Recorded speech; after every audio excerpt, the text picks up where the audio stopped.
Our guest today is one of the nation's first rock critics.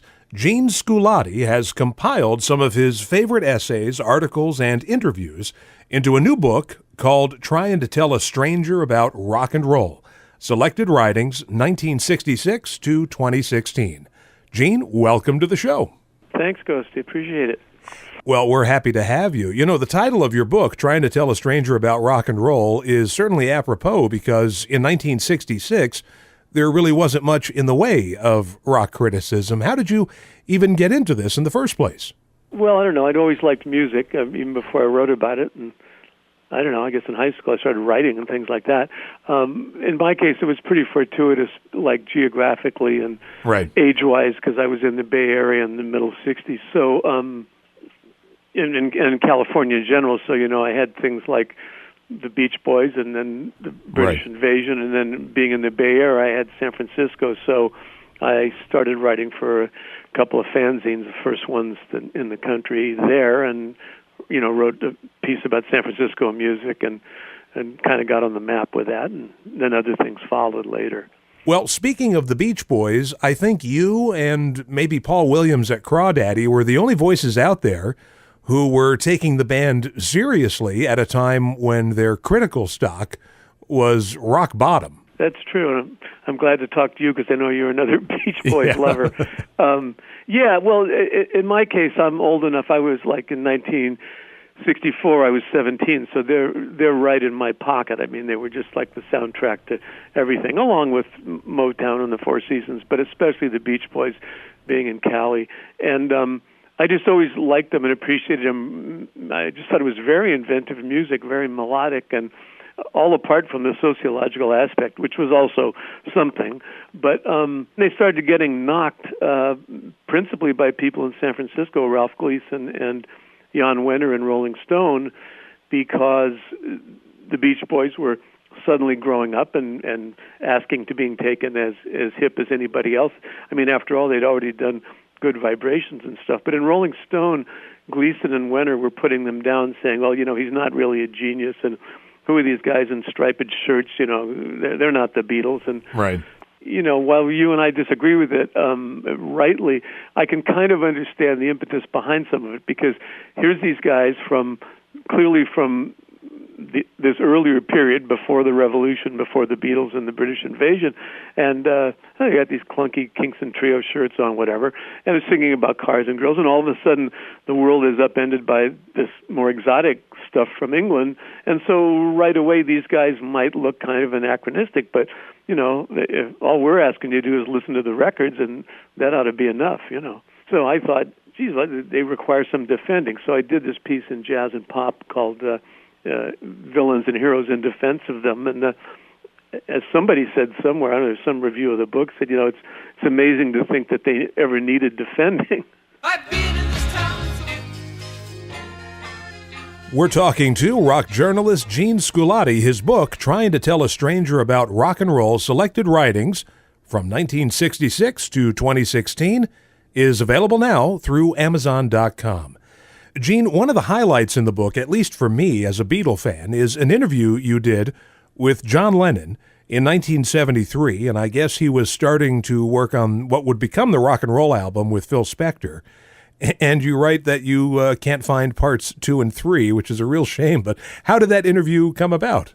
Well, I was editor of this trade paper, Radio and Records, which was kind of the trade paper for the radio industry mainly, and programmers and disc jockeys had to really pay attention to that in terms of, you know, what records were happening, what was going up the charts, what was just coming out, things like that.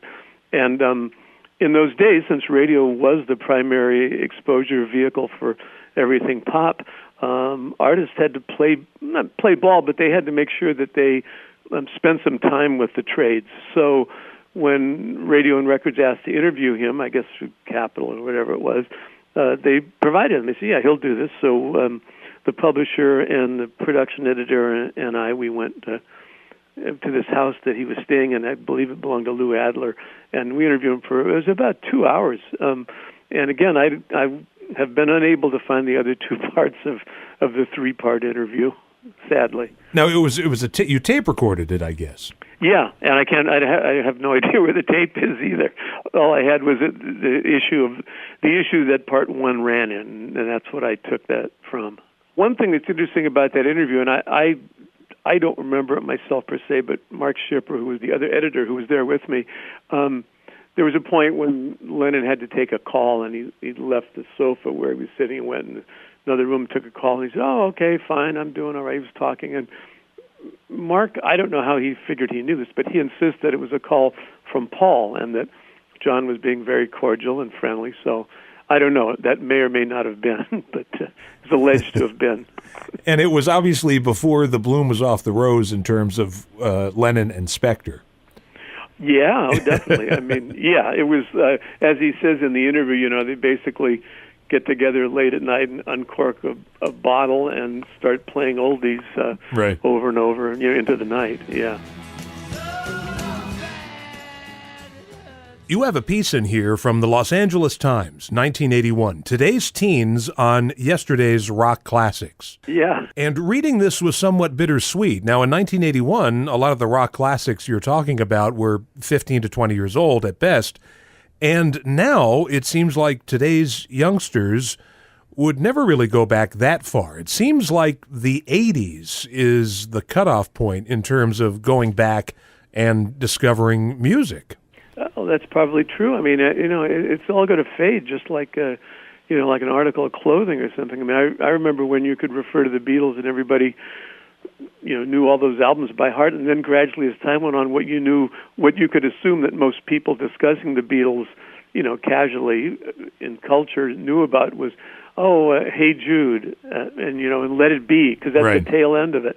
And I imagine as you go on, it gets less. I mean, it's only natural. One thing that's always gotten me, like a lot of old farts, I often will go on YouTube and look up some old song, and invariably, if you go deep enough in the comments, it's like something like Angel Baby or just some right. song that, just has purely nostalgic value. If you go far enough, there'll be some kid saying, I'm 13 or I'm 16 and I love this. I don't like the music today. Right. Which is really interesting. It's like if when I was a kid, we said, I really want to hear Eddie Cantor or something, or Al Jolson or something like that, which you never would have done, Right. Also in your book, you have a blog post that you reprinted here about the 70s, 50s revival. And that's sort of a forgotten chapter in popular culture that in the early 70s, suddenly the 50s and very early 60s started to resonate with teenagers, where you had package tours with oldies acts going out there, and obviously oldies radio was in vogue. Yeah, it kind of is. It's a chapter that's sort of gone. I know that's why I wanted to do the book, was I thought I had some takes on things that people hadn't really talked about much, and that was, of course, a big thing that I think it largely dates from the very late 60s start of the rock and roll revival, with Richard Nader having these concerts where right. they bring back Little Richard and all this kind of stuff, and thereafter the reissue sort of boom that started in the early 70s as most labels realized they could make some coin from like Legendary Masters series on United Artists or the Beach Boys stuff, whatever it was, and but all that kind of grew so that there's a huge influence of older music, even on stuff that was contemporary. I mean, you have Carpenters doing all these medleys of chiffon songs and a great many things. It just seemed like an interesting. And I often wonder if it led in any way to the development of punk, which was also a sort of nice look backward and trying to grab some of the energy from that earlier, more naive time and bring it forward. Although I think that probably had more to do with fanzines and people discovering stuff kind of under the, off the radar. Yeah, Lenny Kaye's exactly. compilations. Nuggets. Yeah. There used to be a 20-year cycle that I could count on. In the 70s, there was a 50s revival. In the 80s, there was, especially in 1987, it was, the 20th anniversary of the Summer of Love. In the 90s, the 70s were really popular. Yeah. That came back. Right. And in the Double O's, which we don't have a name for that decade, but the Double O's, it was an 80s revival. There were all these bands like the Bravery and the Killers, and I thought for sure in this decade that there would be a 90s revival, that we would see package tours with Soundgarden and Smashing Pumpkins, but that hasn't happened for some strange reason. I don't know. Is there any of that? I mean, did Pearl Jam go out? I'm not even sure. Well, there's still kind of a going concern. Yeah, maybe you're right. I mean, what you're laying out, the 20-year cycle thing, does, I mean, as you're saying it does seem to make sense. So I don't know why that hasn't happened. On the other hand, there's also the real gravitation towards hip-hop of the last at least 20 years or so, and rhythmic music, which and sort of less melodic music in general, that maybe therefore makes all those things that are only 20 years ago seem, the way the Beach Boys seemed after the British invasion, seem anachronistic, and who's going to go back there? I don't know. It's an interesting thing to think about, though. Yeah, I mean, people love to say that rock and roll is dead. I wouldn't go so far as to say it's dead, but in terms of the pecking order, it's maybe number 3, with hip-hop being number 1 and country at number 2, and then rock and roll being maybe a distant third. It may be, although sometimes I quarrel with the definitions of it all, because people nowadays talk about, they'll say some hip-hop actor, even Madonna was doing this for a while. She'll strap on a guitar and they'll strike all these poses and hit a bunch of chords, and this is rock, Yeah. And it's all this iconic rock. But it's kind of this, it's sort of like post-70s superstar rock, which to me wasn't even rock and roll anymore in the first place. If you're older, it would mean the Rolling Stones or Gene Vincent or something, right. And so the rock that they're talking about, it's kind of like the Rock and Roll Hall of Fame. It's like, what does it mean anymore? What do these people have in common who are being inducted? I don't know. Yeah, it's something that comes up in the discussions regarding the Rock and Roll Hall of Fame. Obviously, whenever they release a list, it seems to be designed to please everyone and offend everyone at the same time. Right, and they're doing a good job of it. Yeah. So you get a classic artist that no one would really dispute, and then you get someone who must have started last week. Why are we already honoring them? Right. And the fact that people get upset about the Rock and Roll Hall of Fame and will start petitions and that sort of thing leads me to believe that it must be important to people that they get riled up about it. I think so, but then that's the mode of these times anyways.